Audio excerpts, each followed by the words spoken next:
فاصبر عليها لا نسألك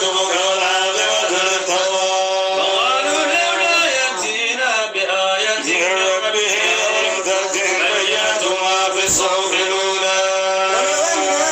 أهلكناهم بعذاب من قبله لقالوا ربنا